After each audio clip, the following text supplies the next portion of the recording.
When I was traveling at the end of October, I ended up in this really long layover in California, and I was talking to this couple who had just done a cruise.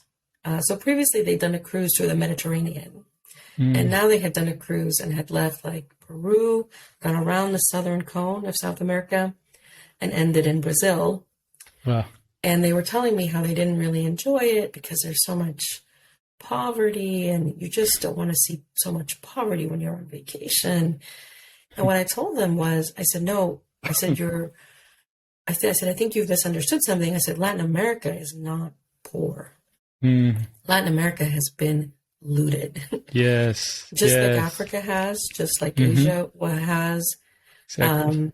And it's true, the American dream has become a nightmare from people in the global south because our lives become disposable in order to create comfort and well-being for a few people in North America, because it's not even.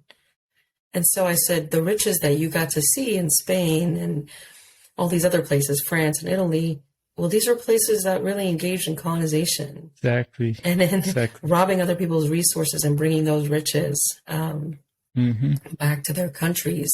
And so, yeah, you're right. I said, what you saw is the result of that. But I can assure you, we have resources and lots of them. And these are some of the things that I think the church needs to hear, because, what was the one theologian who said you need to have the newspaper in one hand and the Bible in the other? I think it was, you need Karl to Barth, know right? what it is that is creating these unequal conditions in the world. Exactly. This crisis that we have of refugees and economic immigrants and displaced people, it didn't just come out of nowhere. Capitalism has created these conditions, and this is the result of what we're seeing. And of course, also the war machine. I think there's a map that you can find, very easy to find on Google, of all the places in Latin America where the United States overthrew a democratically elected government and installed their own, installed a sort of puppet, right, regime. Exactly. So now you're seeing all these countries in Latin America turning against the U.S. and going left. And again, this didn't come out of nowhere. This has come because of history and relatively recent history. And so, yes, I think it's important for Christians to be informed, and it's important for us to understand what is causing migration. The gangs in Central America all come from LA, right? Yeah, I love how you talk about it in the book. Yes. In the God Who Sees. What were you saying? Yeah, I mean, what happened? There was a lot of Central American people who left in the 1980s because of the civil wars the U.S. funded in our countries. Exactly. Those people were undocumented. They brought their kids. They lived because they were undocumented, they lived in under-resourced neighborhoods where their kids, they were working while their kids looking for belonging, right? Yes. And a lot of the Central American gangs were trying to protect themselves from Mexican gangs. And that's how they were born. Right. And then these kids go to jail, right? Because of this gang activity. Because the source, the root of the problem is never addressed. They come out of jail and they get deported. They get deported straight back to Guatemala, El Salvador, Honduras.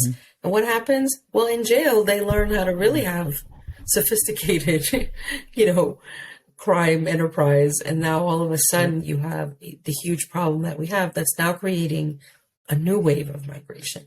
So again, the root of the problem was the United States in the first place and the foreign policy that created that. And so, yeah, I try to talk about these things when I go to different churches or conferences or colleges, because these are not things that are well known. People aren't learning them in school. I'm reading a book right now about the overthrow of the Guatemalan government in 1954. And it's interesting, the president of Guatemala back then, his name was Jacobo Arbenz Guzman. He had wanted to take land away from United Fruit Company and give it back to indigenous communities who worked the land. Wow. So the United Fruit Company petitioned the CIA and accused the president of being a communist, falsely. Of course. So they overthrew his government, and overthrowing his government set into motion the Civil War that ended up happening in Guatemala a few decades later. And, I'm here in the U.S. because the CIA was in Guatemala in 1954. I wasn't even born then. My parents were little kids, but that's why I'm here.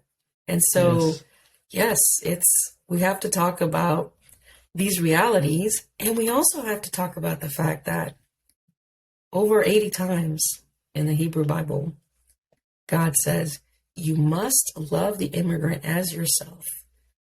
For you yourselves were immigrants in Egypt. Yes. Over and over again, there's a reminder to them, right? To love the immigrant. And so there's a sense in which God knows that this is something that's in us that's hard and damaging, that we tend to reject the foreigner. What's up, friends? Thanks for tuning in. If you enjoyed listening to this clip, be sure to watch the full episode linked up in the show notes. And if you are not already subscribed, be sure to subscribe and like so that this gets spread to more people to listen to these amazing stories. Last, be sure to turn on notifications so that you don't miss out on any of the Refuge Pod episodes moving forward. See you in the next one. Peace.